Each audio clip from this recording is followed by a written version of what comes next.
வணக்கம் மக்களே. இந்த வீடியோவில் நம்ம என்ன செய்தி பார்க்க போகிறோம்னா, அந்த பெரிய ஹீரோ வேண்டுமென்றே காலால் எட்டி உதைத்தார். சசிகுமார் செய்த வேலை சமுத்திரக்கனி பார்த்தீங்கன்னா உருக்கமாக ஒரு வீடியோ ஒன்று வெளியிட்டிருக்காரு. அந்த வீடியோ இணையதளத்தில் அதிகமாக வைரல் ஆகிட்டு வருது. வாங்க என்ன தகவல் என்ன செய்தின்னு இந்த வீடியோவில் விரிவாக பார்க்கலாம். அதுக்கு முன்னாடி நம்ம சேனலை ஃபஸ்ட் டைம் பார்க்குறீங்கன்னா சப்ஸ்கிரைப் பண்ணாதவங்களாம் சப்ஸ்கிரைப் பண்ணிக்கோங்க. பெல் பட்டன்ஸ் மூலமிக்கி நம்ம சேனலோட நோட்டிஃபிகேஷனை எனபிள் பண்ணிக்கோங்க. அப்போ தான் நாங்கள் போடுற வீடியோ எல்லாமே உங்களுக்கு உடனுக்குடனே வந்து சேரும். வாங்க என்ன தகவல்னு இந்த வீடியோவில் பார்க்கலாம். நந்தா பெரியசாமி இயக்கத்தில் சமுத்திரக்கனி, பாரதிராஜா, அனன்யா, தம்பிராமையா நடிப்பில் உருவாகியுள்ள திரு மாணிக்கம் திரைப்படம் அடுத்த வாரம் டிசம்பர் 27ஆம் தேதி திரையரங்குகளில் வெளியாகியுள்ளது. நேற்று நடைபெற்ற படத்தின் ஃப்ரீ ரிலீஸ் நிகழ்ச்சியில் பேசிய சமுத்திரக்கனி, சினிமாவில் தான் கடந்து வந்த அவமானங்களையும் சாதித்த நல்ல நண்பர்களையும் பற்றி உருக்கமாக பேசியிருக்கிறாரு. பெரிய ஹீரோ ஒருவர் வேண்டுமென்றே தன்னை காட்சி ஒன்றில் கரம் வைத்து எட்டி உதைத்ததாகவும் ஓப்பனாக கூறியுள்ளார். சசிகுமார் தனக்கு பதிலாக சப்ஸ்டியூட்டாக ஒருவரை வைத்திருந்தது குறித்து அந்த மேடையில் பளிச்சென சமுத்திரக்கனி பேசியிருக்கிறார். ஹாலிவுட்டை விட ஆந்திராவில் ரொம்ப பிஸியாக இருந்து வரும் சமுத்திரக்கனி தமிழில் அடிக்கடி படங்களில் நடித்து வருகிறார். திரு மாணிக்கம் படத்தில் நேர்மையான குடும்பஸ்தனாக அவர் நடித்துள்ள நிலையில் ப்ரொமோஷன் நிகழ்ச்சியில் தனதில் உறுத்தி கொண்டிருந்த விஷயங்களை பகிர்ந்திருக்கிறார். ஒல்லி நடிகர் ஒருவர் என்னை சினிமாவிலிருந்து ஒதுக்கிவிட வேண்டும் என்று நினைத்தார்.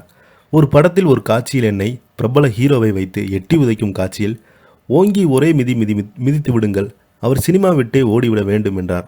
அந்த ஷாட்டில் அந்த ஹீரோ எட்டி உதைக்க நன்றி, எகிரி போய் எங்கேயோ விழுந்தேன், எல்லோருமே சிரித்தாங்க. ஆனால் நான் வைராக்கியமாக எப்படியாவது இங்கே நல்ல நடிகனாக மாறிவிட முடியும் என்று நம்பியிருந்தேன்.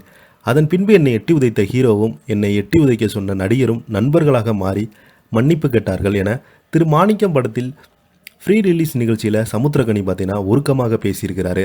சுப்பிரமணியன் படத்தில் பணியாற்றிய போது சசிகுமார் என்னை நினைத்ததுன்னு என்ன நினைத்தானே தெரியல.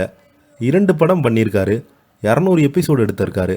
வேறு ஏதாவது பண்ணிடுவான்னு நினச்சி எனக்கு பதில் இன்னொரு சப்ஸ்டியூட்டு தான் என் பக்கத்து ரூமில் வச்சுருந்தாரு. நான் நேரடியாக ஃபோன் என்னடா நடிக்க கூப்பிடலன்னு கேட்டேன். 2 நாள் ரெஸ்ட் எடு, அப்புறம் பண்ணுறேன்னு சொன்னேன். அதுக்கு பின்பு ஒரே ஒரு சீன் மட்டும்தான் நடிக்க வச்சா. இன்றைக்கி அவளை நீங்கள் கிளம்புனீங்க சொன்னாங்க. ஷூட்டிங் ஓடிக்கொண்டிருந்தது.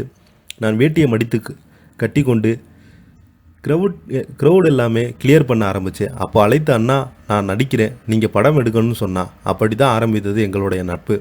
அதன் பின்பு இந்த சப்ஸ்டியூட் மேட்டரையும் சொன்னான். அவனிடமிருந்து உண்மைதான் இன்றளவும் எங்களை நண்பர்களாக வைத்திருக்கின்றோம். மேலும் அமீர் தனக்கு செய்த உதவிகளை அடிக்கடிக்கு பேசியுள்ளார்.